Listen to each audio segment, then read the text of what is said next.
আছে না ভুলে গেছেন? জি, কি বিষয়?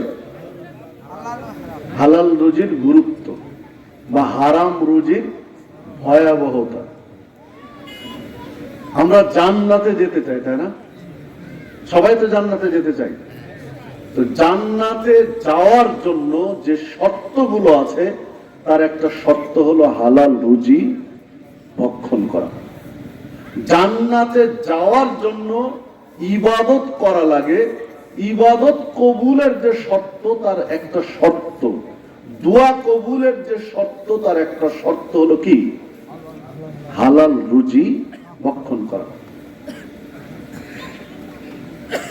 কোরআন মাজিদের মধ্যে আল্লাহ রাব্বুল আলামিন সূরা বাকারা 168 নম্বর আয়াতে বলেছেন, ইয়া আইয়ুহান নাস, হে পৃথিবীর মানুষ, কুলু মিম্মা ফিল আরদি হালালান তাইয়্যিবা, জমিনে উৎপাদিত যা হালাল এবং তাইয়্যিব, যা হালাল বৈধ, তাইয়্যিব পবিত্র, হালাল বৈধ তাইয়্যিব পবিত্র বা দেহের জন্য উপকারী যে সমস্ত জমিনের খাবার, যে সমস্ত জিনিস জমিন থেকে পাও হালাল এবং তাইয়্যিব বৈধ এবং পবিত্র, সেগুলো খাও।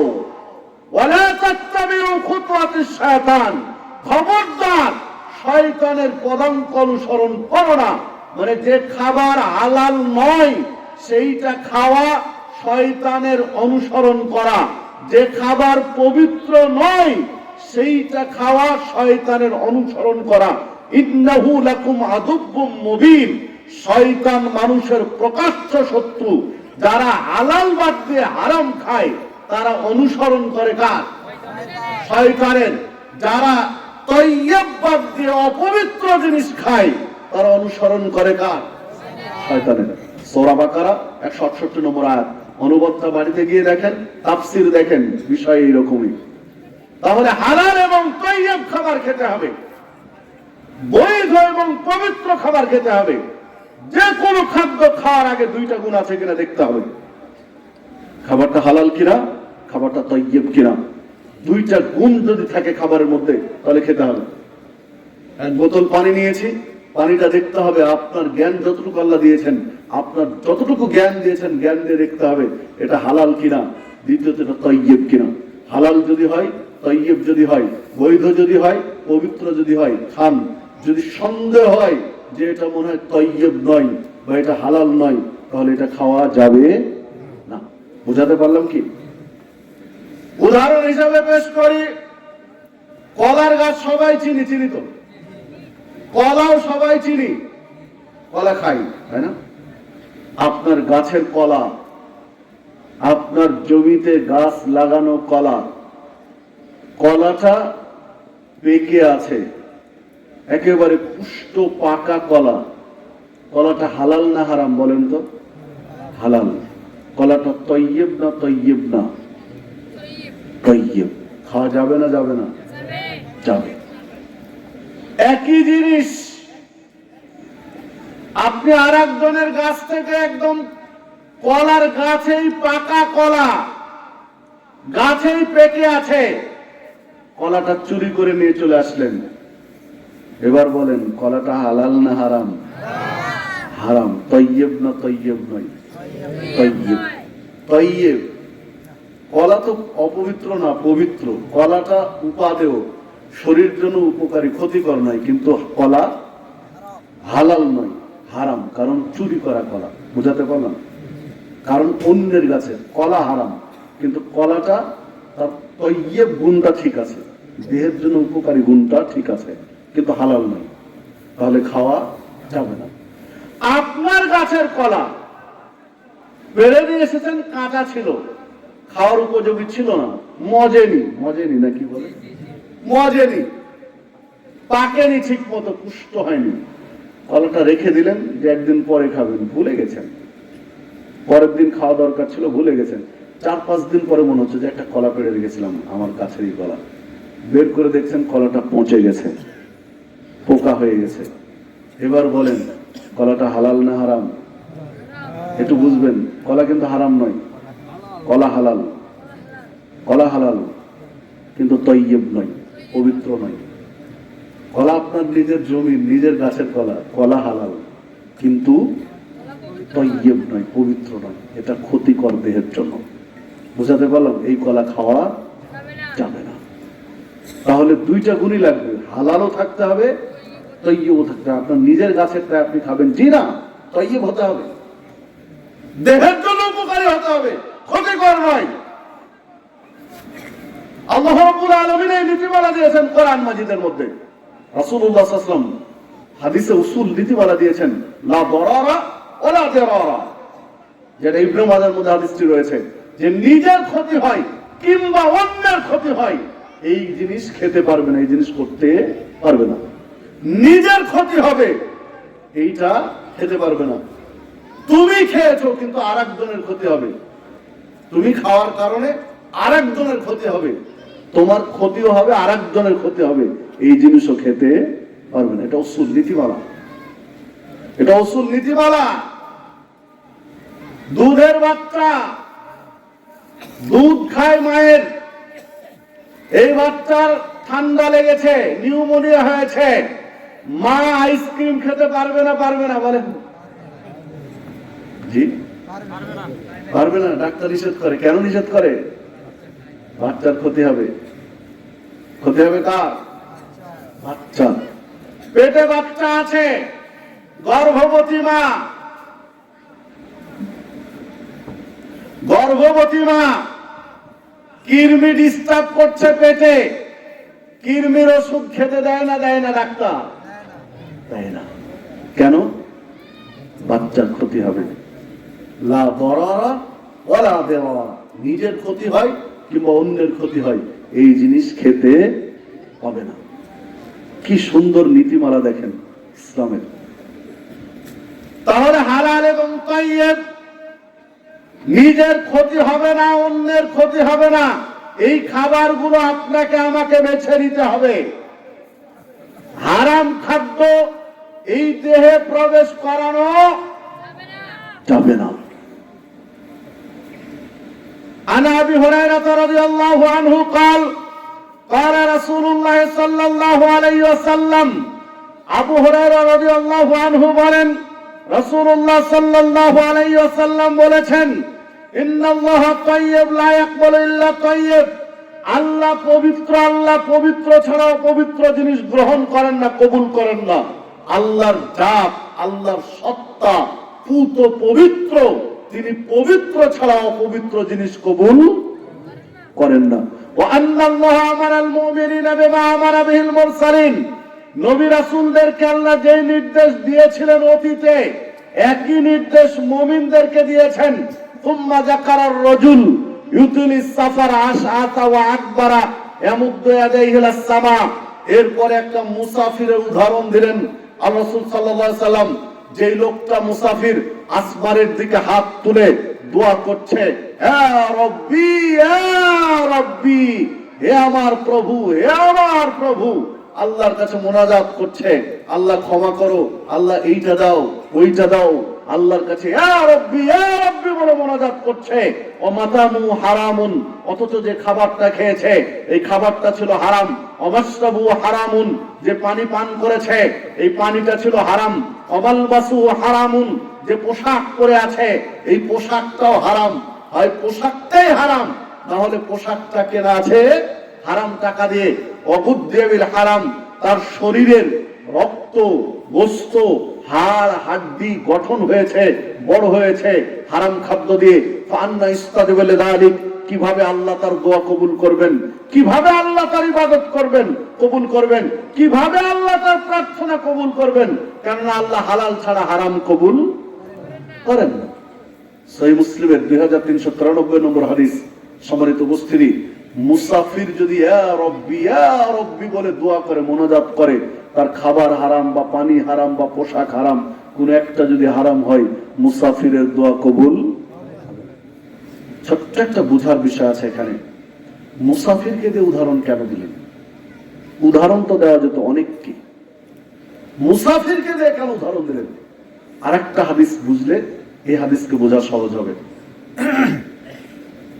তিরমিজির 1905 নম্বর হাদিস, রাসূলুল্লাহ সাল্লাল্লাহু আলাইহি ওয়াসাল্লাম বলেছেন, সালাসু দাওয়াতিন মুস্তাজাবাতুন লা শাক্কা ফিহিন্না, তিন ব্যক্তির দোয়া কবুল হবে, সন্দেহের কোনো অবকাশ নেই। তিন শ্রেণীর মানুষের দোয়া কবুল হবেই, সন্দেহের কোনো অবকাশ নেই। লা শাক্কা ফিহিন্না মানে কবুল হতেই হবে। কয় ব্যক্তির? তিন ব্যক্তির। এক ব্যক্তি হচ্ছে দাওয়াতুল মুসাফির। মুসাফির যদি দোয়া করে তো কবুল হবেই হবে, মুসাফিরের দোয়া কবুল হবেই।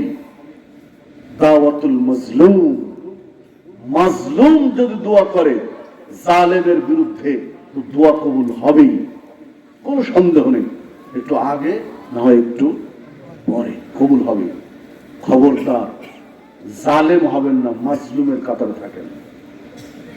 জালেম হয়েছেন মানে বিপদে পড়েছেন, জালেম হয়েছেন মানে নিশ্চিত আপনার বিপদ সামনে আছে।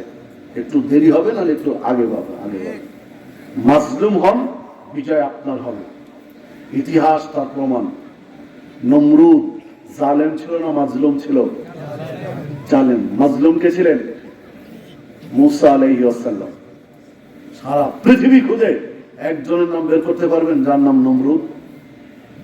পারবেন? মুসা পাওয়া যাবে না? যাবে না? হাজার হাজার মানুষের নাম মুসা। দেখেন জালেম ইতিহাসের আস্থা করে নিক্ষিপ্ত হয়েছে, আর যে মাজলুম ছিলেন তিনি মানুষের শ্রদ্ধায় ভাসছে। ফেরাউন জালেম ছিল না মাজলুম ছিল? জালেম ছিল। ফেরাউন একজন আছে গোটা পৃথিবী খুঁজে ফেরাউন নামে। আবু জাহাল জালেম ছিল না মাজলুম ছিল? জালেম। আবু জাহালের পতন হয়েছে না হয়নি? সারা বিশ্বে গোটা পৃথিবীতে একজন হিন্দু, ইহুদি, খ্রিস্টানের নাম আবু জাহাল কেউ আছে? হিন্দু তার ছেলের নাম আবু জাহাল রাখে না। জালেম ছিল, খুব দাপট ছিল, ক্ষমতার বড়াই খুব দেখিয়েছে, ইতিহাসের আস্থা করে নিক্ষিপ্ত হয়েছে। মাজলুম ছিলেন মুহাম্মদুর রাসূলুল্লাহ সাল্লাল্লাহু আলাইহি ওয়াসাল্লাম। দেখেন নাম শুনে আমরা বলছি কি সাল্লাল্লাহু আলাইহি ওয়াসাল্লাম, ভক্তি ভরে শ্রদ্ধা করছে। কাকে? মাজলুমকে। ভক্তি ভরে শ্রদ্ধা মাজলুমের উপরে, জালেমের উপরে না। ইতিহাস খুঁজেন, হাজার হাজার বছরের পুরো ইতিহাসটাই জালেমকে মানুষ শুধু তার জুলুম থেকে বাঁচার জন্য তৎক্ষণাৎ কিছু তো সমাধি করে, সব জুলুম থেকে বাঁচার জন্য নম করে, না হলে জুলুম করবে, এই জুলুম থেকে বাঁচার জন্য করে, স্থায়ী নয়। আর মাজলুমকে মানুষ হৃদয় থেকে শ্রদ্ধা করে যুগ যুগ ধরে। সম্মানিত উপস্থিতি, বাংলাদেশের প্রেক্ষাপট তো নতুন করে বলার দরকার আছে? দরকার নাই। জালেম হবেন না, মাজলুম হন। আল্লাহ রাসূল সাল্লাল্লাহু আলাইহি ওয়াসাল্লাম বলছেন, আমি তোমাদের জয়ীফ দুর্বলদের মাঝে থাকতে চাই। আল্লাহ রাব্বুল আলামিন দুর্বলদের কারণে পৃথিবীতে রিজিক পাঠান, জালেমদের জন্য না। আল্লাহ রাসূল সাল্লাল্লাহু আলাইহি ওয়াসাল্লাম মুআজকে যখন ইয়ামানে পাঠাচ্ছিলেন দ্বীন প্রচারের জন্য, তখন নসিহত করেছিলেন, খবরদার তুমি জালেম হবে না, মাজলুম হয়ে থাকবে। কারণ মাজলুম আর আল্লাহর আরশের মধ্যে কোনো পর্দা থাকে না। মাজলুম যা বলে আল্লাহকে, আল্লাহ সেটাই মেনে নেয়, আল্লাহ কবুল করে নেয়। সহিহ বুখারীর হাদিস। বিধায় মাজলুমের বদদুয়ার কবলে পড়বে না। আল্লাহ রাসূল সাল্লাল্লাহু আলাইহি ওয়াসাল্লাম বলছেন, তিন শ্রেণীর মানুষের দোয়া কবুল হবেই, তার দ্বিতীয় শ্রেণী হচ্ছে কি? মাজলুম। তিন নম্বর হচ্ছে দাওয়াতুল ওয়ালিদি আলা ওয়ালাদিহি, পিতা মাতা যদি সন্তানের জন্য দোয়া করে কবুল হতেই হবে, নিশ্চিত কবুল হবে, সন্দেহের কোনো অবকাশ নেই। পিতা মাতার দোয়া কবুল হবে সন্তানের জন্য, সন্দেহের কোনো অবকাশ নেই। সন্তানের জন্য পিতা মাতা যদি ভালো দোয়া করে সেটাও কবুল হবে, যদি বদ দোয়া করে সেটাও কবুল হবে। বন্দুকের গুলি মিস যেতে পারে, পিতা মাতার দোয়া মিস যাবে না। সম্মানিত উপস্থিতি, জুরাইজ আলাইহিস সালাম, কেউ কেউ বলেছেন আর কি আলাইহিস সালাম, কেউ বলেছেন কেউ বলেননি। জুরাইজ একজন ব্যক্তি জুরায়েজের এমন একজন ব্যক্তি ছিলেন যিনি ইবাদতে সব সময় ব্যস্ত থাকতেন, ইবাদতে মশগুল থাকতেন। জুরায়েজ দিন রাত সব সময় সুযোগ পেলে ইবাদত করতেন। জুরায়েজ একদিন ইবাদতে দাঁড়িয়েছেন, তার একটা ইবাদতখানা ছিল, একটা ঘর ছিল যে ঘরে ইবাদত করতেন। ইবাদতের জন্য দাঁড়িয়েছেন, দরজা লাগিয়ে ইবাদত করছেন, সালাত করছেন। মা এসে ডাক দিল দরজায়, যেহেতু দরজা লাগানো, দরজায় টোকা দিল, ডাকলো, বাবা জুরায়েজ। কোনো জবাব আসলো না। জুরায়েজ মনে মনে আল্লাহকে বলছে, আল্লাহ, আমি ইবাদতে দাঁড়িয়েছি, তোমার সন্তুষ্টির জন্য আমি ইবাদত করছি, আর এদিকে আমার মা ডাকছে, আমি তোমার ইবাদতেই থাকবো না সালাত ছেড়ে দিয়ে মায়ের ডাকে সাড়া দিব? এই ভাবনায় পড়ে গেলেন। দিয়ে জুরায়েজ সিদ্ধান্ত নিলেন সালাত পড়তে পড়তেই, যে আল্লাহ তোমার ডাকেই থাকলাম, মা তার চেয়ে তোমার স্থান উপরে, বিধায় তোমার ডাকে সাড়া দিয়েছি আমি সালাতে, আমি সালাত শেষ না করে মায়ের ডাকে সাড়া দিব না। সালাত শেষ করলো জুরায়েজ, এরপরে দরজা খুলে দেখলো মা চলে গেছে, নাই, দাঁড়িয়ে থেকে থেকে চলে গেছে। পরের দিন আবার এসেছে, আবার জুরায়েজকে ডেকেছে। সেদিনও জুরায়েজ সালাতে দাঁড়িয়ে আছে। জুরায়েজ আল্লাহকে ডাক দিল, আল্লাহ তোমার ইবাদত করছি, মা ডাকছে, এখন তোমার ইবাদত থাকবো না মায়ের ডাকে সাড়া দিব। ভেবে সিদ্ধান্ত নিল জুরায়েজ যে না, মায়ের ডাকে নয়, তোমার ডাকে থেকে গেলাম, সালাত শেষ করে মায়ের ডাকে সাড়া দিব। চলে গেলেন। মা বিরক্ত হয়ে দ্বিতীয় দিনও ঘুরে গেলেন। তৃতীয় দিন আবার মা এসেছেন, ডাকছেন। ঠিক সেদিনও তখন জুরায়েজ, যে সময় এসেছেন জুরায়েজ সালাত আদায় করছে। তৃতীয় দিনও জুরায়েজ একই কথা আল্লাহকে বলল, যাক, মায়ের ডাকে আজও সাড়া দেবো না, তোমার ডাকে থাকলাম, সালাত শেষ করব, তারপরে মায়ের কথা শুনবো।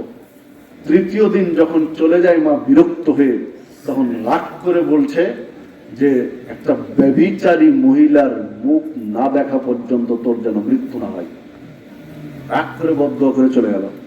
মানে তুমি ব্যভিচারী মেয়ের সাথে মিলিত না হয়ে যেন তোমার মৃত্যু না হয়, রাগ করে বলে চলে গেল।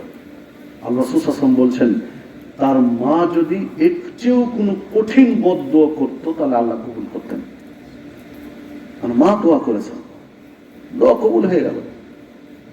সহিহ মুসলিমের হাদিস, লম্বা হাদিস সহিহ মুসলিমের, দোয়া কবুল হয়ে গেল আল্লাহর দরবারে। জুরায়েজ ইবাদত শেষ করেছে, খুলে দেখলো মা নেই। পরক্ষণে একজন পতিতালয়ের নারী, ব্যভিচারিণী নারী জুরায়েজের কাছে এসে নিজেকে প্রস্তাব দিল যে জুরায়েজ, আসো আমরা একটু মজা করি। খুব চেষ্টা করলো জুরায়েজের সাথে ব্যভিচার করার জন্য। পরহেজগার মানুষ জুরায়েজ কোনোভাবেই ব্যভিচার করাতে পারলো না। শেষে ওই মহিলা গিয়ে একটা রাখালের সাথে, মাঠের ভিতরে রাখালের সাথে মিলিত হলো। তার পেটে বাচ্চা চলে আসলো। বাচ্চা যখন চলে আসলো তখন মানুষ কানা ঘুষা শুরু করলো, এই মেয়ের বিয়ে হয়নি, বাচ্চা কোত্থেকে আসলো? কদিন পরে বাচ্চা জন্ম নিল। বাচ্চা নিয়ে যখন রাস্তায় বের হচ্ছে, মানুষের মাঝে আসছে, মানুষ বলা বলি শুরু করলো, তোমার বিয়ে হয়নি, বাচ্চা পেলে কোথার থেকে? এই বাচ্চার বাবাকে? ওই ব্যভিচারীর মহিলা বললো যে আরে এই বাচ্চার বাবা তো ওই যে ঘরে বসে থেকে যে লোকটা ইবাদত করে, জুরায়েজ সারাদিন ঘরে বসে থেকে ইবাদত করে, ও আমার সাথে ব্যভিচার করে বাচ্চা হয়ে গেছে। মানুষ, গোটা গ্রামের মানুষ এসে যে ও তুমি সারাদিন ইবাদতের ভান করো বসে থেকে, আর একটা মেয়ের ব্যভিচার করে সর্বনাশ করেছে। ঘর থেকে টেনে হিঁচড়িয়ে বের করে ঘরটা ভেঙে চুরমার করে দিল। জুরায়েজ বলতে চাইলেন যে আর কি হয়েছে বলো, আমি শুনি। কথাই শুনলো না, কোন কথা না শুনে ভেঙে চুরমার। শেষে জুরায়েজ বলছেন যে তোমরা আমার ঘর ভেঙে দিলে, ঠিক আছে, কি সমস্যা তোমাদের বলো? তুমি কিছুই জানো না? বলো না, কিছু জানি না। কিছুই জানো না? তুমি একটা মেয়ের সাথে ব্যভিচার করে তার পেটে বাচ্চা এসে বাচ্চা হয়ে গেছে, তুমি কিছু জানো না? তখন জুরায়েজ বলছেন যে ও এই ঘটনা তো ঠিক আছে, ওই মহিলাটার বাচ্চাটা নিয়ে আসো, আমার কাছে নিয়ে আসো। কোন মহিলার বাচ্চাটাকে? জুরায়েজ ওযু করে 2 রাকাত সালাত পড়লেন, আল্লাহকে ডাকলেন যে আল্লাহ, তুমি ইজ্জতের মালিক, তুমি যদি না বাঁচাও আমার বাঁচার কোনো পথ নেই। গোটা গ্রামের মানুষকে আমি কি কি বুঝ দিব? আমার কথা বিশ্বাস করবে না। তুমি কিভাবে আমাকে রক্ষা করবে? আল্লাহ তুমি রক্ষা করো, বাঁচাও আমাকে, এই বিপদ থেকে আমাকে বাঁচাও। তুমি আমার ইজ্জত রক্ষা করো। আল্লাহকে ডাক দিলেন, আল্লাহর উপরে ভরসা রাখলেন যে আল্লাহ বেইজ্জত করবেন না, আল্লাহ অসম্মান করবেন না। ব্যভিচারী মহিলা বাচ্চা নিয়ে আসলো, দুধের বাচ্চা, কেবল বয়স 1-2-3 দিন হয়েছে, দুধ খাচ্ছে কেবল মায়ের কোলে বসে থেকে। দুধের বাচ্চার পেটে একটা খোঁচা দিলেন, জোড়ায় হাতের আঙ্গুল দিয়ে একটা খোঁচা দিয়ে বললেন যে বাচ্চা তোমার বাপকে বলো, তোমার বাপের নাম কি জিজ্ঞাসা করলেন। মানুষ ফেল ফেল করে তাকাচ্ছে জোড়াইদের দিকে, যে লোকটার কি মাথা নষ্ট হয়ে গেছে নাকি, 2 দিনের বাচ্চা, দুধের বাচ্চা, বাপের নাম বলতে পারবে? জোড়াই বলছেন থামেন। যখন গুতা দিয়ে পেটে খোঁচা দিয়ে বললেন বলো তোমার বাপের নাম কি, ও দুধ ছেড়ে দিয়ে মাথা উঁচু করে বলছে আমার বাপের নাম এই গ্রামের অমুক রাখাল। মানুষ তো অবাক হয়ে গেল, দুধের বাচ্চা কথা বলে দিচ্ছে, অমুক রাখাল আমার মায়ের সাথে ব্যভিচার করেছিল, আমি সেখান থেকে বাচ্চা হয়েছে। জনগণ বুঝতে পারলো যে জোরাইজ নির্দোষ, দুধের বাচ্চা কথা বলছে। অলৌকিক, পৃথিবীর ইতিহাসে 3 জন, মতান্তরে 4 জন, 3 কিংবা 4 জন ছোট বাচ্চা দুধ খেতে খেতে কথা বলেছে, মায়ের সতীত্ব দুধ খেতে খেতে কথা বলেছে। 3-4 জনের একজন হচ্ছে কে? এই সাহেবে জুরাইজ, জুরাইজের সাথে সংশ্লিষ্ট এই বাচ্চা। সহিহ মুসলিমের হাদিস। সম্মানিত উপস্থিতি, 2টা দিক এখানে। মা সন্তানের জন্য বদদোয়া করেছিল, মা দোয়া কবুল হয়ে গেছিল। কিন্তু যেহেতু জুরাইজ নিষ্পাপ ছিল এই বিষয়ে তার পাপ ছিল না, যে আল্লাহ জুরাইজকে বাঁচালেন ছোট বাচ্চার মুখে কথা বলিয়ে। আল্লাহ বাঁচালেন জুরাইজকে ছোট বাচ্চার মুখে কথা দিয়ে, কিন্তু মায়ের দোয়া ঠিকই কবুল হয়েছিল। আমি বুঝাতে পারলাম কি? তো 3 ব্যক্তির দোয়া কবুল হয়, তার এক ব্যক্তি হলো মুসাফির। মুসাফিরের দোয়া কবুল হয়, নিশ্চিত কবুল হয়। এই মুসাফিরও যদি ইয়া রব্বি বলে দোয়া করে, আর খাবার পানি পোশাক যদি হারাম হয়, দোয়া কবুল হবে না। সম্মানিত উপস্থিতি, তাহলে দোয়া কবুলের জন্য শর্তই কি? হালাল রুজি। কত দোয়া করছি, ইয়্যাকা না'বুদু ওয়া ইয়্যাকা নাস্তাঈন, আল্লাহ তোমার ইবাদত করি, তোমার কাছে সাহায্য চাই। কি চাই? ইহদিনাস সিরাতাল মুস্তাকিম, আল্লাহ তুমি সরল পথ দেখাও। এত দোয়া করছি, কোনো কাজে দিচ্ছে না। দিবে কোত্থেকে? আপনি আমি হারাম খেয়ে খেয়ে খেয়ে কলিজা পচিয়ে ফেলেছি, কিভাবে দোয়া কবুল হবে? হারাম ছেড়ে দোয়া করেন, বিদ্যুতের গতির মতো দোয়া কবুল হবে।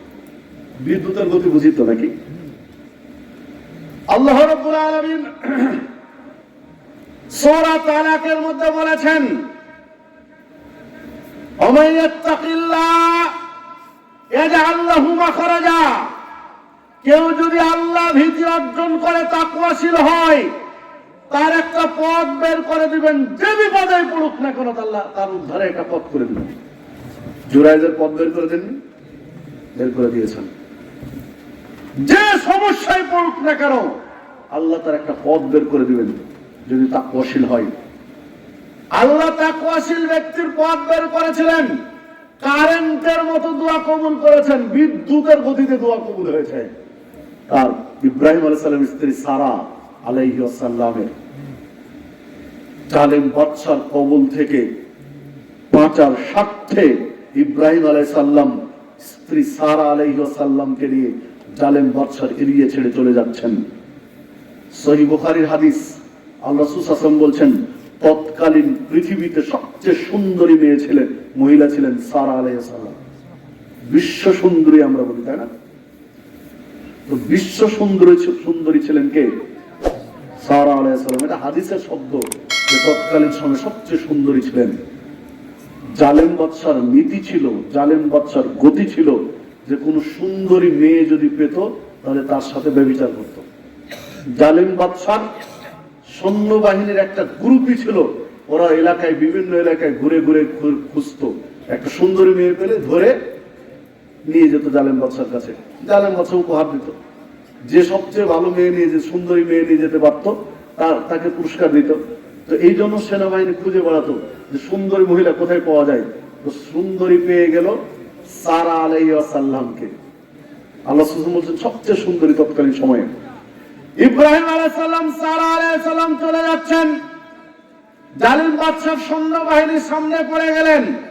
সৈন্যবাহিনী দেখে অবাক হয়ে গেল, যারা আমরা সুন্দরী মহিলা খুঁজছি, এর চেয়ে সুন্দরী তো কোনোদিন চোখে পড়েনি, এটাই নিয়ে যেতে হবে। বাদশা সবচেয়ে খুশি হবে, সারা আলাইহিস সালামকে ধরে নিয়ে চলে গেল। ইব্রাহিম আলাইহিস সালাম একে কি করবেন, সেনাবাহিনীর কাছে সিজদায় লুটিয়ে পড়ে আল্লাহকে ডাকতে থাকলেন যে আল্লাহ তুমি আমার স্ত্রীকে হেফাজত করো, তার সতীত্ব রক্ষা করো। জালিম বাদশা তো ব্যভিচার করার জন্যই নিয়ে যাচ্ছে। সারা আলাইহিস সালামকে জালিম বাদশার ঘরে দিয়ে দেওয়া হলো। বাহিরে সেনাবাহিনী পাহারা দিচ্ছে, ঘরে সারা আলাইহিস সালাম আর জালিম বাদশা, আর কেউ নেই। একটা দুর্বল নারী আর একজন প্রতাপশালী বাদশা। সারা আলাইহিস সালাম জালিম বাদশাকে বললেন, থামেন, আমি 2 রাকাত সালাত পড়ি, তারপরে কোনো কথা। জালিম বাদশার ঘরে সারা আলাইহিস সালাম 2 রাকাত সালাত আদায় করলেন, আল্লাহকে ডাক দিলেন, আল্লাহ আমার বুদ্ধি হওয়ার পর থেকে আজ পর্যন্ত আমার সতীত্ব তোমার নবী, তোমার দোস্ত খলিল ইব্রাহিম ছাড়া কারো কাছে মুক্ত করিনি। এটা যদি তোমার সন্তুষ্টির জন্য হয়ে থাকে, তো আজকে বিপদের মুহূর্তে জালিম বাদশার ঘরে আল্লাহ তুমি আমাকে রক্ষা করো, কিভাবে করবে আমি জানি না, তুমি আমার হেফাজত করো। যদি আমার সতীত্ব আমি হেফাজত করে থাকি এ পর্যন্ত, যে আমার স্বামী ছাড়া আর কেউ আমার সৌন্দর্য দেখেনি, কেউ আমার সতীত্ব হাত দিতে পারেনি, এটা যদি তোমার সন্তুষ্টির জন্য হয়ে থাকে, আজকে আমাকে তুমি হেফাজত করো, আজকে আমাকে হেফাজত করো। আল্লাহকে ডাক দিলেন জালিম বাদশা, না সারা আলাইহিস সালাম। সম্মানিত উপস্থিতি, জালিম বাদশা সারার গায়ে টাচ করতে গিয়েছে, ধরবে তো মনে হচ্ছে কোন একটা শক্তি ধাক্কা দিয়ে ফেলে দিল, পড়ে গিয়ে মরা মরা অবস্থায় কাতরাচ্ছে। যখনই ধরতে গিয়েছে, সারা ডাক দিল, আল্লাহ তুমি বাঁচাও। জালিম বাদশা পড়ে গেল, ছিটকে গিয়ে পড়ে গেল। দেখা যাচ্ছে জালিম বাদশা ছটফট শুরু করেছে, মানে মরে যাবে। তখন সারা বলছেন যে আল্লাহ তুমি ওকে বাঁচাও, কারণ ও মরে গেলে বাইরে সেনাবাহিনী, ও যদি মরে যায় তখন বিপদ, আমিও পড়বো, আমার স্বামীও পড়বে। সেনাবাহিনী বলবে যে আমি তাকে মেরে ফেলেছি, তখন আমাকেও মারবে, আমার স্বামী ইব্রাহিমকে এরা মেরে ফেলবে। তো আল্লাহ তুমি ওই লোকটাকে বাঁচাও, ওকে মেরে ফেলো না। লোকটা একদম সুস্থ হয়ে গেল, মুহূর্তেই সুস্থ হয়ে আবার দাঁড়িয়ে আবার স্পর্শ ধরতে এসেছে, ধরতে যাবে ঠিক তখনই বলছে আল্লাহ বাঁচাও। আবার পড়ে গেল, ধাক্কা ছিটকে পড়ে গেল, আবার মরতে যাচ্ছে, তখন আল্লাহকে বলছে আল্লাহ তুমি ওকে বাঁচাও। আবার সুস্থ হয়েছে তৎক্ষণাৎই, আবার ধরতে গেছে, আবার বলছে আল্লাহ তুমি আমাকে বাঁচাও, ছিটকে পড়ে গেছে। আবার ও মরে যাচ্ছে, তখন বলছে যে আল্লাহ তুমি ওকে বাঁচাও, আবার সুস্থ হয়েছে। কয়বার হলো বলেন? সারা আলাইহিস সালামের দোয়া কয়বার কবুল হলো? কয়বার? 6 বার। কয়বার কবুল হলো? 6 বার কবুল হয়েছে। কারণ 3 বার ধরতে পারেনি, ধরতে গেছে তখন বলছে আল্লাহ তুমি আমাকে বাঁচাও, তাহলে তৎক্ষণাৎ কবুল হয়েছে না? বিদ্যুতের গতিতে দোয়া কবুল হয়েছে। এবার ধরতে গেছে, মনে করেন ধরতে গেছে, যদি আল্লাহ দোয়া কবুল করতে 1 সেকেন্ড দেরি করেন ধরে ফেলবে না? ধরতে গেছে, যদি 1 সেকেন্ড দেরি হয়ে যায় দোয়া কবুল হতে, ধরে ফেলবে না? 1 সেকেন্ডও দেরি হয়নি, বলা শেষ, কবুল শেষ। আমি বুঝাতে বললাম কি আপনাকে? দোয়া করা শেষ, দোয়া কবুল শেষ, আল্লাহ বাঁচাও, তৎক্ষণাৎ পড়ে গেছে। কারণ একটু দেরি হলে তো ধরে ফেলবে। ও মরে যাচ্ছে, তখন আবার বলছে আল্লাহ তুমি ওকে বাঁচাও, আবার সুস্থ হচ্ছে মুহূর্তেই। তাহলে 3 বার আল্লাহ ওর থেকে বাঁচালেন, না ওকে বাঁচালেন 3 বার। কয়বার হলো? 6 বার হলো। মানে বিদ্যুতের গতিতে দোয়া কবুল হয়েছে, একটু দেরি থাকে। আল্লাহ বলছেন ওমাইয়াত্তাকিল্লাহ ইয়াজআল লাহু মাখরাজা, যা তোমরা আল্লাহকে ভয় করো, তাকওয়াশীল হও, আল্লাহ তোমাদের পথ বের করে দিবেন। বের করে দেননি? সারা আলাইহিস সালামকে বাঁচাননি? সেই কোরআন মাজিদ এখনো আছে, হাদিস এখনো আছে। আপনি আমার শুধু তাকওয়া নেই, তাকওয়াশীল হন, বিদ্যুতের মতো দোয়া কবুল হবে, বিদ্যুতের গতির মতো দোয়া কবুল হবে। যেখানে বিদ্যুতের গতি দরকার দোয়া কবুলে, ঠিক ওই রকমই কবুল হবে, বলার সাথে সাথে আল্লাহ কবুল করবে। কিন্তু ওই তাকওয়াটা আনতে হবে। সারা বলেছিলেন যে আমি বুদ্ধি হওয়ার পর থেকে এখন পর্যন্ত তোমার নবী ইব্রাহিম, আমার স্বামী ইব্রাহিম ছাড়া আমি কারো কাছে আমার লজ্জাস্থান উন্মুক্ত করিনি, আমার লজ্জাস্থান কেউ কোনোদিন কোনোভাবে দেখতে পাইনি। যদি আজও এই গ্যারেন্টি কোন মা বোন দিতে পারে, আল্লাহ ওইভাবে রক্ষা করবেন, দিতে হবে। একজন মা বোনের পর্দার এরিয়া কতটুকু? মা বোনরা শুনছেন না? একটা মা বোনের পর্দার এরিয়া কতটুকু? হাতের তালু বাদ দিয়ে এই কবজি থেকে শুরু হবে, মুখমণ্ডল জরুরি অবস্থায় খুলতে পারবে, নরমাল অবস্থা নয়, এটুকু বাদ দিয়ে পায়ের পাতা, টাকনুর তল থেকে নিয়ে পায়ের পাতা এতটুকু বাদ দিয়ে পুরো শরীর কি থাকতে হবে সতর্ক। একজন মুসলিম মা, একজন মুসলিম বোন চুলের একটা ইঞ্চি পর্যন্ত বের করে রাখতে পারবে না, পর্দার ভিতর রাখতে হবে, চুল ঢেকে রাখতে হবে। শ্যাম্পু করে চুল ছেড়ে দিয়ে চুল বাতাসে উড়িয়ে আপনি বাইরে বের হবেন, অসম্ভব। দিয়ে আবার দোয়া করবেন যে আল্লাহ তুমি বকাটে ছেলের থেকে আমার মেয়েকে বাঁচাও, দোয়া কবুল হবে? চুল বাতাসে উড়িয়ে শ্যাম্পু করে কলেজে যাচ্ছে, বাতাসে করকর করে চুল উঠছে, বুকে আমার যে মাফলার এরকম মাফলারের মতো ঝুলিয়ে রেখেছে ওড়নাটা, শরীরের একাধিক অংশ খোলা আছে, যে থ্রি পিস পরে আছে থ্রি পিসের এটুকু হাত নাই, এটুকু হাত আর নেই, যেখানে এই পর্যন্ত ঢাকতে হবে, এই পর্যন্ত কবজি পর্যন্ত ঢাকতে হবে, সেখানে এখানে কাপড়ই নাই। সম্মানিত উপস্থিতি, আর মা ঘরে বসে দোয়া করছে আল্লাহ তুমি আমার মেয়েটাকে হেফাজত করো। হবে সারার মতো পর্দা করার মেয়েকে সারার মতো মা পর্দা করেন, যদি বিদ্যুতের গতিতে দোয়া কবুল না হয় তাহলে কি বলেছে? কিন্তু সেই পর্দা করতে হবে, সেই আত্মবিশ্বাস আপনার থাকতে হবে। সম্মানিত উপস্থিতি, যে কথা বলছিলাম দোয়া কবুল হয় তিন ব্যক্তির, বলতে গিয়ে গিয়ে চলে এসেছি এত দূরে। মুসাফিরের দোয়া কবুল হয় যদি মুসাফির হারাম খাদ্যকে দোয়া করে, কবুল হবে না। মানে দোয়া কবুলের জন্য শর্ত হলো হালাল হালাল রুজি খেয়ে বলেন ইহদিনাস সিরাতাল মুস্তাকিম, ইনশাআল্লাহ কবুল হবে। হালাল রুজি খেয়ে প্রার্থনা করুন, ইনশাআল্লাহ কবুল হবে। আমরা হেরে গেছি এই জায়গায়। শয়তান আপনার আমার প্রকাশ্য শত্রু, যে হারাম খাবার খায় সে কার অনুসরণ করে? শয়তানের। আপনারা কি বিরক্ত হচ্ছেন? এখন বাজে 12টা, আর আধা ঘন্টা সময় আমার চেয়ে নেওয়া আছে, যদি বলেন আমি শেষ করে দেবো, যদি সময় দেন কথা বলুন। উঠে যাচ্ছে কেন? এরা কি খুব ক্লান্ত? কয় ঘন্টা লাগবে বাড়ি যেতে আপনাদের? 20 মিনিট? তাহলে এত তো ক্লান্ত হওয়ার দরকার নেই।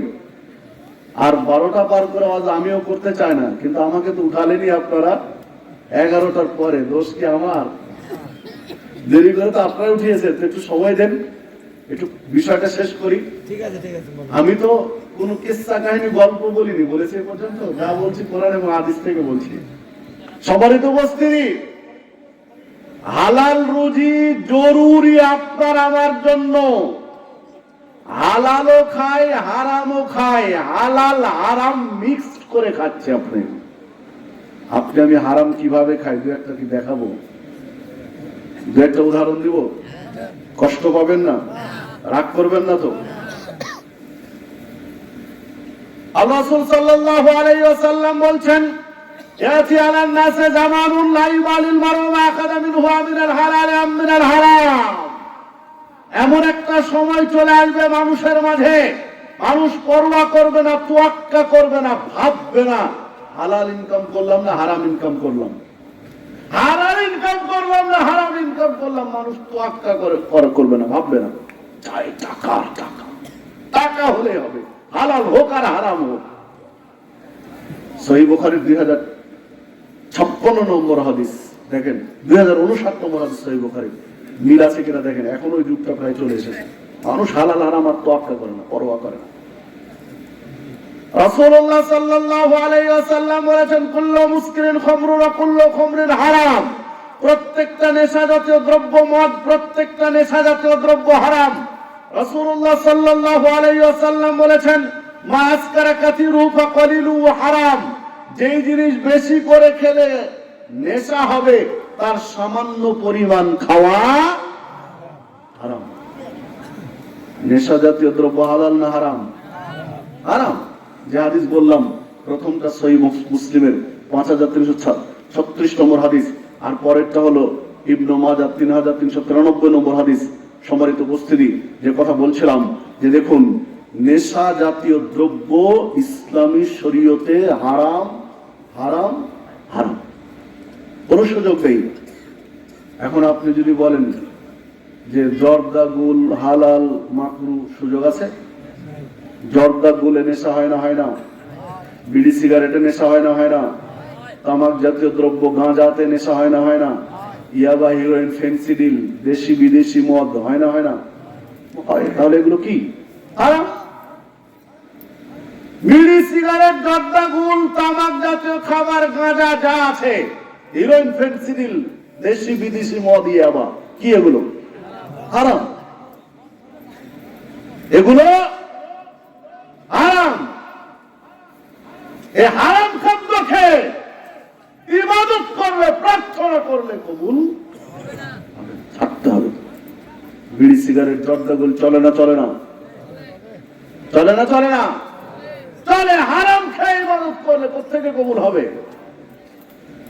যারা বিড়ি খোর, এদের হায়া শরম লজ্জা কিচ্ছু নেই। মুসলমানদের মধ্যে, মুসলিমদের মধ্যে সবচেয়ে বেহায়া জাতি হলো বিড়ি খোর। বিড়ি খোরের মতো বেহায়া মানুষের মধ্যে আর কেউ নেই। যারা বিড়ি খোর আছেন, মাইকের আওয়াজ যত দূরে যাচ্ছে শুনে রেখে দেন যে বিড়ি খোরের মতো নির্লজ্জ, বিড়ি খোরের মতো বেহায়া মুসলিমদের মধ্যে আর নেই। কেন বললো? উনি যদি ব্রাশ দুদিন থেকে না করেন, মাইন্ড করবেন না ভাই, উদাহরণ দিচ্ছি। উনি যদি দুদিন থেকে ব্রাশ না করেন, আমার পাশে বসে আছেন, ওনার মুখ থেকে গন্ধ বের হচ্ছে, কিসের জন্য? ব্রাশ করেননি তাই। উনি যদি একটু আঁচ করেন যে আমার মুখের গন্ধ পাচ্ছে, ওস্তাদ গন্ধ পাচ্ছে, তাহলে উনি সরে যাবেন না? যাবেন না? যাবে না? মুখ ঘুরায় নিবে, মুখ এভাবে ঢেকে কথা বলবে, কারণ ওনার মধ্যে কি আছে? হায়া আছে, শরম আছে। প্রত্যেকটা বিড়ি খোরের কাছে এরিয়াতে গেলে বিড়ির গন্ধ পাওয়া যায়। প্রত্যেকটা জর্দা গুল খোরের কাছে গেলে গন্ধ পাওয়া যায়। ও জানে ও কোনদিন মুখ ঢেকেছে, মানে ও কি বেহায়া? ও কি বেহায়া? বিড়ি খোর, বিড়ি খেতে খেতে বাথরুমে বসে বিড়ি খাও মানুষ। মানুষের কাতারে পড়ে না, খায় আর পায়খানা করে, খায় আর পায়খানা করে একসাথে, খায় আর পায়খানা একসাথে করে। এটা মানুষের স্বভাব, এটা গরুর স্বভাব, এটা কুকুরের স্বভাব, এটা ছাগলের স্বভাব, এটা শুকুরের স্বভাব। গরু, ছাগল, কুকুর, শুকুর খায় আর পায়খানা করে একসাথে, ও খায় আর পায়খানা করে একসাথে। মানুষের কাতারে পড়ে? মানুষ বলাই কঠিন। কোন মুসলিম নয়, শুধু একজন অমুসলিমও যদি চিন্তা করে বিড়ি কোনো মানুষের খাবার হতে পারে না,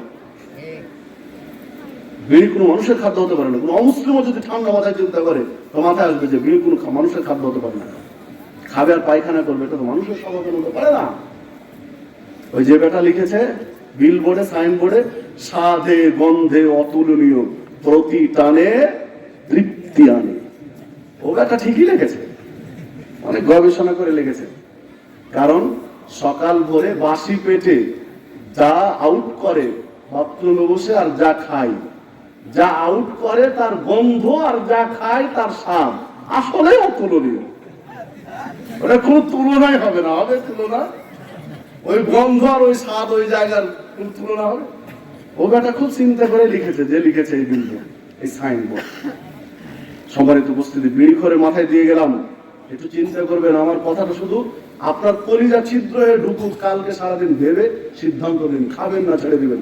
মুসলমানের বাচ্চা কোন আক্কেলে বিড়ি দেন, কোন আক্কেলে জর্দা দেন, কোন আক্কেলে গুল দেন দাঁতের ভিতরে? আপনার বাড়িতে, আমার বাড়িতে আজকে আপনি মেহমান, এই ওস্তাদের বাড়িতে আপনি মেহমান হলেন, ধরে নিলাম আজকে রাত্রে আপনি এই ওস্তাদের বাড়িতে মেহমান। রাত্রে সুন্দর করে তৃপ্তি সহকারে ঘুমালেন, সুন্দর বিছানা দিয়েছেন, উনি লেপ দিয়েছেন, সুন্দর করে ঘুমালেন। ফজরের সালাতের সময় ঘুম থেকে উঠালো, ওস্তাদ উঠিয়ে যখন আপনি বাথরুমে ঢুকছেন, তখন ওস্তাদ বললেন কি, একটা দেশি মুরগির ডিম সিদ্ধ করে একটা পিরিচে ছিলে একটু লবণ দিয়ে আপনি বাথরুমে ঢুকছেন, তখন দিয়ে দিলেন, ভাই বস্তায় খাবেন। কি বলবেন? ওস্তাদকে বলবেন যে ওস্তাদের স্ক্রু ঢিল হয়ে গেছে। কি মেহমানদারি, বাথরুমে পায়খানা করতে যাচ্ছি আর আমার ডিম দিচ্ছে যে বস্তায় খাবেন, দেশি মুরগির ডিম বস্তায় বাথরুমে খাবেন। তো হুজুরের আক্কেল আছে, বলবেন না?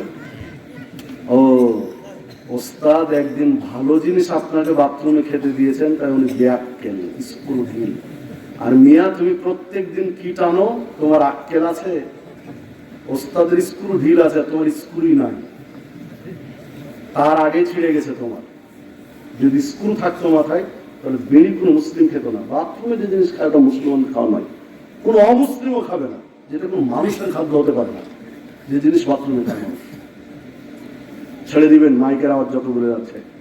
জর্দাখোর আর গুলখোর বলছে যাক, বিড়িখোরের উপর দিয়ে পার হয়ে যাক, আমার দিকে না আসে। চোরে চোরে মাস্তুতো ভাই। বিড়ি তৈরি হয়েছে তামাক থেকে, জর্দাও তৈরি হয়েছে তামাক থেকে, গুলও তৈরি হয়েছে তামাক থেকে। বিড়ি, জর্দা, গুল তিনটারই মাকে একই তামাক মা তিনটা সন্তান জন্ম দিয়েছে, একটা বিড়ি, একটা গুল, একটা জর্দা। বিড়িখোর যে কোয়ালিটির, জর্দাখোর, গুলখোর একই কোয়ালিটির। একটা মানুষ যদি বিড়ি খেতে খেতে মসজিদে ঢুকে, বিড়ি খাচ্ছে আর ধোঁয়া ছাড়ছে, বিড়ি খাচ্ছে আর ধোঁয়া ছাড়ছে, মসজিদে ঢুকছে, মসজিদের মুয়াজ্জিন খাদেম ঢুকতে দিবে? ধমকাবে ভিতর থেকে, এই যাও মুখ ধুয়ে আসো। বিড়ি টানছে আর ধোঁয়া ছাড়ছে, মসজিদে যাও মুখ ধুয়ে ওযু করে আসো। ও ধমকাচ্ছে, ও দেখেন জব্দে পাঞ্চা আছে, যে ধমকাচ্ছে দেখেন ও দাঁতে গুল মেরে ধমকাচ্ছে। এই বিড়িখোর জানে না যে আমার চেয়েও খারাপ, জানলে বলতো যে চাচা আসেন দুজনে বেরোবে, আমিও যা আপনিও তাই। যে বিড়ি খায় ও তামাক পুড়িয়ে ধোঁয়া খায়, বিড়িখোর তামাক পুড়িয়ে ধোঁয়া খায়, জর্দাখোর তামাক চিবিয়ে রস খায়। কার অপরাধ বেশি, এবার আপনি বলেন। বিড়িখোর তামাক পুড়িয়ে ধোঁয়া খায়, জর্দাখোর তামাক চিবিয়ে রস খায়, কার ক্ষতি বেশি? জর্দাখোরের। বিড়ির চেয়ে জর্দা খারাপ। চিকিৎসা বিজ্ঞানের সহযোগিতা নেন, স্বাস্থ্য বিজ্ঞানের সহযোগিতা নেন, দেখেন কি বলে। বিড়ির চেয়ে জর্দার ক্ষতি বেশি। আর গুলখোর তো চাবানো লাগে না, শুধু দাঁতে মারলেই হয়, পুরোটাই যাবে। বিড়ির চেয়ে জর্দা খারাপ, জর্দার চেয়ে গুল খারাপ। এগুলো একটু খোলামেলা বলার অর্থ হলো যে এগুলো, এসব হারাম করে সংখ্যা অনেক বেশি। যে হারাম খায় সে তো হারাম করবে, এই হারাম করার সংখ্যা অনেক বেশি। জর্দা, বিড়ি, গুল করে সংখ্যা অনেক বেশি। এই জন্য একটু কথা বললাম, যে জন্য আগামীকালকে ঝেড়ে ফেলে দেবেন, মাথা থেকে ফেলে দেন এগুলো। হারাম খাবার খান, বিড়ির পিছনে, জর্দার পিছনে, গুলের পিছনে যে টাকা ইনভেস্ট করেছেন, যে টাকা ব্যয় করেছেন, একটা হালাল খাবার খান। প্রত্যেকদিন একটা করে ডিম খান, প্রত্যেকদিন একটু করে মধু খান, প্রত্যেকদিন একটা করে ফল খান, প্রত্যেকদিন একটা করে খেজুর খান। আপনার শরীরের শক্তি, সামর্থ্য, চেহারা পরিবর্তন হয়ে যাবে। সহিহ বুখারীর হাদিস, আল্লাহ রাসূল সাল্লাল্লাহু আলাইহি ওয়াসাল্লাম বলছেন, কোন ব্যক্তি যদি সকালে খালি পেটে 7টা জোয়া খেজুর খেতে পারে, কয়টা? 7টা জোয়া খেজুর খেতে পারে, তাহলে ওই দিন কোন বিষাক্ত প্রাণী, সাপ পর্যন্ত যদি কামড় দেয়, কোনো বিষ লাগবে না। আর জোয়া খেজুরের মধ্যে বিষ প্রতিরোধক এমন কিছু প্রোটিন উপাদান আল্লাহ দিয়ে দিয়েছেন, যে সাপেও যদি কাটে, কোনো বিষাক্ত প্রাণীও যদি দংশন করে, বিষ ক্রিয়া করবে না, কাজ দেবে না। ভাই, বিড়ির পিছনে সময় না ব্যয় করে যদি 7টা করে আজোয়া খেজুর খান, দেখেন আপনার শরীর কি হয়। আজোয়া খেজুর খান, বাংলাদেশে পাওয়া যায়, আগে পাওয়া যেত না, দুষ্প্রাপ্য ছিল, কম পাওয়া যেত। এখন তো বাংলাদেশে অহরহ, আপনার বগুড়াতে কত পাবেন, গোবিন্দগঞ্জে গেলে হয়তো গোবিন্দগঞ্জে আজোয়া খেজুর পাবেন, গোবিন্দগঞ্জে পাবেন, গাইবান্ধে তো পাবেনি। বগুড়া তো অ্যাভেলেবল, বগুড়া তো রাজধানী হতে পারবে না আপনাদের। আবার সুযোগ আল্লাহ চাইলে আসতেও পারে, নাকি? যে কথা বলছিলাম, হালাল খাবারের মধ্যে আল্লাহ সব উপাদান রেখে দিয়েছে। হারাম খাদ্য খেয়ে ইবাদত কবুল হয় না, এগুলো ছেড়ে দিতে হবে। শয়তান চায় না যে মানুষ জান্নাতে যাক। শয়তান চায় তার দলের সংখ্যা, লোকের সংখ্যা বেশি হোক। এই জন্য আপনাকে হারাম খাওয়া শিখিয়েছে, হারাম খাবারের প্রতি উদ্বুদ্ধ করেছে। চুরি করে বিড়ি খাবে, চুরি করে। বাড়িতে টাকা নেই, বউ যদি বুঝতে পারে যে বিড়ি খাওয়ার জন্য টাকা খুঁজতেছে, সমস্যা, চুরি করে চাল বিক্রি করে বিড়ি খায়। তাই না? এরকম লোক নেই যে চালও কিনে নিয়ে আসে, নিজের বাড়ির চাল চুরি করে বিক্রি করে আবার বিড়ি খায়, গাঁজা খায়। কি যে বুঝাবেন এই লোককে? আমি এমনি বলছি যে বেহায়ারা সবচেয়ে বেশি। আবার কি সুন্দর করে বলবে, অনেক বড় শিক্ষিত, অনেক বড় শিক্ষিত, বলে যে হুজুর বেয়াদবি মাফ করবেন, আমার একটু বদ অভ্যাস আছে। মাঝে মাঝে জার্নি করতে গিয়ে পাশের সিটে পড়ে গেছে এরকম ভদ্রলোক, বিড়ি না খেলে হচ্ছে না, তখন বলে, আমার নিজের কথাই বলছে, আমাকেই বলেছে একাধিক দিন, কোথায় কি বলতে পারবো অত বলতে চাচ্ছে না, যদি কোনোভাবে ওয়াজটা শুনে তো খারাপ লাগবে তার। সুন্দর করে বলে যে হুজুর বেয়াদবি মাফ করবেন, আমার একটা বদ অভ্যাস আছে, বিড়ি ধরাই। তো মিয়া তুমি বুঝোই যে এটা বেয়াদবি, তুমি এটা বুঝোই যে বদ অভ্যাস, তুমি ছাড়তে পারো না। বদ অভ্যাস বেয়াদবি তুমি বুঝো এটা, তো ছাড়তে সমস্যা কি?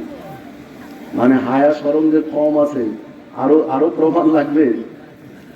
তাহলে এগুলো ছাড়তে হবে না, খাওয়া যাবে? ছাড়তে হবে। ইবাদত কবুল হবে না ভাই, কি করবেন? জর্দা খেয়ে খেয়ে, গুল খেয়ে খেয়ে পায়খানার স্লাব বানিয়ে ফেলেছেন দাঁতগুলো। পায়খানার স্লাব হচ্ছে পরিষ্কার আছে আপনার দাঁতের চেয়ে, বাথরুমের চেয়ে দাঁতগুলো খারাপ বানিয়ে ফেলেছেন। সম্মানিত উপস্থিতি, আসুন জায়গায় ফিরে আসেন। এই গেল একটা হারাম কোয়ালিটি, হারাম খাওয়া কোয়ালিটি। আর এক কোয়ালিটি আছে, বিড়ি সিগারেট জর্দা গুল খায় না, খায় সুদ। কি খায়? সুদ। সুদখোর, একেবারে নিপুণ ভাবে সুদ খাচ্ছে, কায়দা কৌশল করে খুব সুদ খাচ্ছে। আল্লাহ রাব্বুল আলামিন কোরআন মাজিদের মধ্যে বলেছেন, হালাল্লাহুল বায়আ ওয়া হারামার রিবা। আল্লাহ ব্যবসা হালাল করেছেন, সুদ হারাম করেছেন। ব্যবসা হালাল, সুদ হারাম। সুদ স্পষ্ট হারাম, দলিল রয়েছে 7টা 8টা আয়াত আছে কোরআন মাজিদে সুদ হারামের পক্ষে। সুদ স্পষ্ট হারামের পরেও সুদ ছাড়ছে না, ও বিড়ি সিগারেট জর্দা গুল ছাড়বে। বিড়ির কথা তো আর কোরআনে কোথাও নেই, হাদিসে ডাইরেক্ট বিড়ির নাম নাই, জর্দার নামও নাই, গুলের নামও নাই। ওখানে নীতিমালা আছে যে নেশা জাতীয় দ্রব্য হারাম, বলা নেই যে জর্দা হারাম, বলা নেই যে গুল হারাম, বলা নেই যে সিগারেট হারাম। সুদের কথা বলা আছে, সুদ হারাম, সুদই ছাড়ে না, তো বিড়ি সিগারেট জর্দা গুল কোথায় যাবে? সুদখোর, এরা আর এক বেহায়া প্রাণী। বেহায়ার কোয়ালিটির দিকে যদি নেন, তাহলে বিড়ি সিগারেটের চেয়ে সুদখোর বেশি বেহায়া। বেহায়া নির্লজ্জের কোয়ালিটি যদি একটু গভীর ভাবে দেখেন, তাহলে সুদখোর বিড়ি সিগারেট জর্দা গুলখোরের চেয়ে বেশি বেহায়া। তবে এটা হলো ভদ্র বেহায়া। সুদখোর কি? সুদখোর ভদ্র বেহায়া। ভদ্র বেহায়া কেন বলছি? রাসূলুল্লাহ সাল্লাল্লাহু আলাইহি ওয়াসাল্লাম বলেছেন, দিরহামে বায়াকুলহুর রাজুলু ওয়া ইয়ালাম আশাদ্দু মিন 36 জারিয়া। কোন ব্যক্তি যদি জেনে শুনে 1 দিরহাম সুদ খায়, 1 টাকা সুদ খায়, জেনে শুনে, জানে এটা সুদি কারবার থেকে এসেছে, 1 টাকা যদি সুদের টাকা খায়, আশাদ্দু মিন 36 জারিয়া, 36 বার ব্যভিচার করলে, 36টা নারীকে ধর্ষণ করলে যে পাপ হবে, 1 টাকা সুদ খেলে তার চেয়ে বেশি পাপ হবে। 36 বার ব্যভিচারের মতো পাপ কেউ পাপ মনে করে না, সুদখোর। যে হাদিস মুসনাদ আহমদের মধ্যে পাবেন 22,007 নম্বর হাদিস, মুসনাদ আহমদের 22,008 নম্বর হাদিস, সিলসিলা সহিহার 1033 নম্বর হাদিস, মিশকাতে 2526 নম্বর হাদিস। আন আবি হুরায়রা রাদিয়াল্লাহু আনহু قال قال رسول الله صلى الله عليه وسلم। আবু হুরায়রা রাদিয়াল্লাহু আনহু বলেছেন, রাসূলুল্লাহ সাল্লাল্লাহু আলাইহি ওয়াসাল্লাম বলেন, আরে বাসাবুনা হুবান, সুদ খেলে 70 প্রকারের পাপ হয়। আইসারুহা, সুদখোরের ৭০ প্রকারের পাপের সবচেয়ে ছোট পাপ হলো আইয়ানকিহার রাজুল উম্মাহু, একটা লোক তার মায়ের সাথে ব্যভিচার করলে যে পাপ হয়। ইবনে মাজার 2274 নম্বর হাদিস। এটি সম্মানিত উপস্থিতি, মায়ের সাথে জেনা, মায়ের সাথে ব্যভিচার কোন ভদ্র হায়া শরমালা লোক করতে পারবে?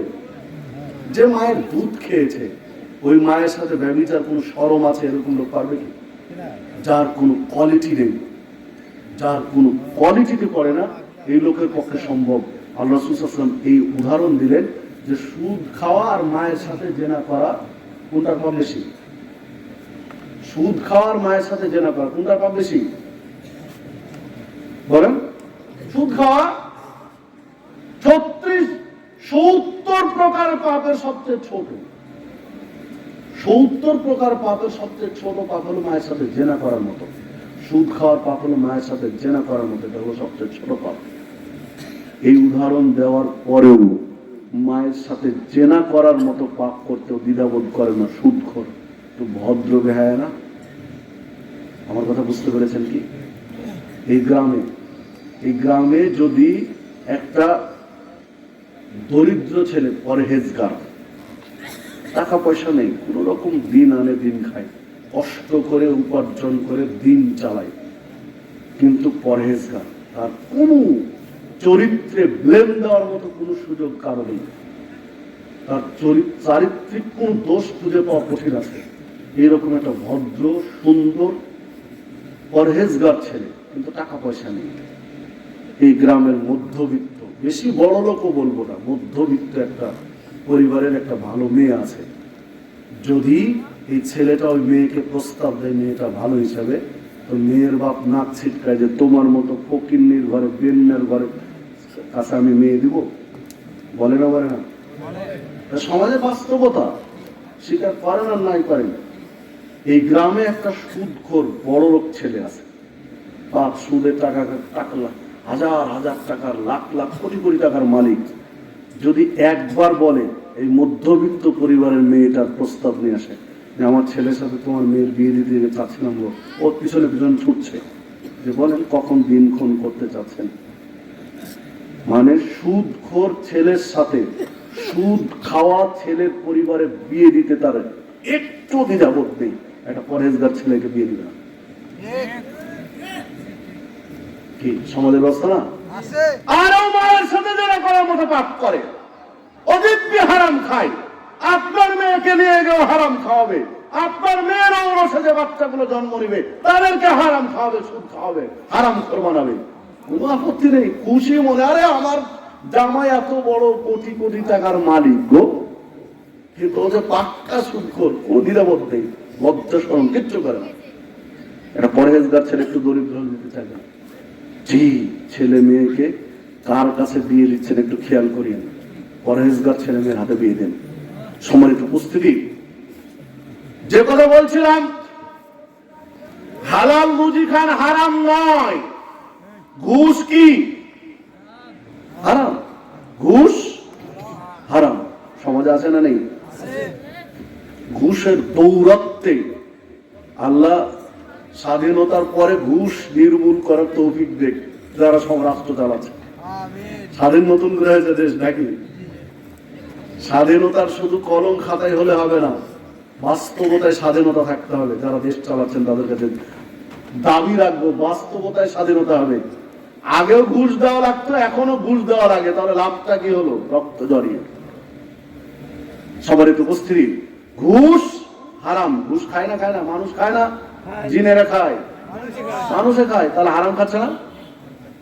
কেউ বিড়ি সিগারেট জর্দা গোল গাঁজা খাচ্ছে, কেউ ঘুষ খাচ্ছে, কেউ সুদ খাচ্ছে, খাচ্ছে না? খাচ্ছে না? দেখুন, হারাম ব্যবসার মাধ্যমে যে উপার্জন সেটা কি হারাম। ওজনে কম দিচ্ছে। গোস্ত, গরুর গোস্ত কিনে নিয়ে আসেন 1 কেজি, বাড়িতে এসে মেপে দেখেন 1 কেজি হওয়া কঠিন আছে। 10 জায়গা থেকে কিনে নিয়ে আসেন, 10 জনের মধ্যে 1 জনের ওজন ঠিক হওয়া কঠিন আছে। 900 গ্রাম হবে, 850 গ্রাম, 950 গ্রাম হবে, 1 কেজি জুটবে না। তার ইনকাম হালাল না হারাম? প্রতারণা করা, চিটারি করা, ধাপ্পাবাজি করা, ইনকাম সোর্স কি? হারাম। জাকাত দিচ্ছেন না, ওসর দিচ্ছেন না, আপনার সম্পদ কি হচ্ছে? অপবিত্র, হারাম হচ্ছে। আইল আইল আইল বলেন না, কি বলেন? আইল আইল কাটিং ম্যানেজার, ওরে সর্বনাশ। শুধু কোদালোর হাতে দিয়ে দেন আর আশপাশে কেউ থাকেন না, দেখেন কি করে অন্যের জমি আইল কেটে নামায় নিচ্ছে। একেবারে নিপুণ কারিগর, মানে স্কেল ধরে অত সোজা করতে পারবেন না, যে সোজা করে আইলটা কেটে নামায় নিচ্ছে। মনে হচ্ছে বাপ দাদা সম্পত্তি সুন্দরটা জুড়ে নেমায় দিচ্ছে। আইল কেটে কেটে 2 ইঞ্চি জায়গা বাড়িয়ে নিয়েছেন, আইল কপিয়ে 2 ইঞ্চি 3 ইঞ্চি জায়গা জমি বাড়িয়ে নিয়েছেন। শুধু মরেন যে কবরে গিয়ে হিসাব দিন জমি আইল কেটে বাড়া কাকে বলে, কত প্রকার ও কি কি, বর্ণনা দেওয়ার জন্য প্রস্তুত থাকেন। আর রাসূল সাল্লাল্লাহু আলাইহি ওয়াসাল্লাম বলছেন, কেউ যদি কারো 1 বিঘা জায়গা জোর করে ছিনিয়ে নেয়, বিচারের মাঠে 7 স্তর জমি আল্লাহ ঝুলিয়ে দিবেন তার গলায়। হারাম, এই প্রক্রিয়া হারাম। ফিরিয়ে দিতে হবে জমি, জি না। 1 ইঞ্চি জমি যদি বোঝা যায় যে আমি কারো নিয়ে নিয়েছি, ওটা ফিরিয়ে দিতে, ভাই ভুল হয়েছে, নিয়ে নেন আপনার জমি। এ নাম হচ্ছে ইসলাম। ইসলাম শান্তির ধর্ম। শান্তি রেখেছি, কোথায় শান্তি রেখেছি? আইল কোপানোর সময় আইল কোপায় না নিচ্ছি, আর খুব জোরে জোরে সালাম মারবে ওকে, একদিকে আইল কোপাবে, ওকে সালাম দেবে, জি না। সব জায়গায় ইসলাম নিয়ে আসেন, সমাজটা শান্তির হবে। ব্যবসা মানে নারীকে ল্যাংটা করে বসিয়ে দাও, অর্ধনগ্ন করে, অর্ধ উলঙ্গ করে বসিয়ে দাও, দেখো ব্যবসার উন্নতি শুরু। ক্যাশ কাউন্টারে দেখেন, যত ক্যাশ কাউন্টার আছে, হোটেল, মোটেল, ক্লিনিক ইত্যাদি, রিসেপশন মানে কি? একটা অর্ধনগ্ন মেয়েকে বসিয়ে নিয়েছে কাস্টমারকে আকৃষ্ট করার জন্য। যদি বলে নারীকে এস্টাবলিশ করার জন্য, তাহলে কুচকুচে কালো অ্যাবলো থ্যাবলো অসুন্দর নারীগুলো কেন বসায়নি? বেছে বেছে সুন্দরী গুলোকে কেন বসিয়েছে? বিমানবালা কোন অসুন্দর নারী কোনদিন আছে শুনেছেন? দেখে দেখে বাছাই করা সুন্দরী নারীগুলো বলে বিমানবালা বানিয়েছে। মানে নারীদের সৌন্দর্য নিয়ে ব্যবসা চলছে গোটা পৃথিবীতে। নারীদেরকে ক্ষমতা দেওয়ার জন্য না, নারীদেরকে অর্থনৈতিক ভাবে স্বনির্ভর করার জন্য না। এগুলো মুখরোচক এক একটা স্লোগান। নারীদের সৌন্দর্যটাকে পুঁজি করে ব্যবসা চলছে এগুলো, কাস্টমারকে আকৃষ্ট করার জন্য, তাকে উলঙ্গ করে। বোরকা পরা, হিজাব পরা, একেবারে শুধু চোখ খোলা আছে, হাতে মোজা, পায়ে মোজা, এইরকম কোন নারী দেখেছেন ক্যাশ কাউন্টারে, বিমানওয়ালাতে দেখেছেন? জি না। তাহলে কি চলছে? নারীদের সৌন্দর্য নিয়ে ব্যবসা চলছে।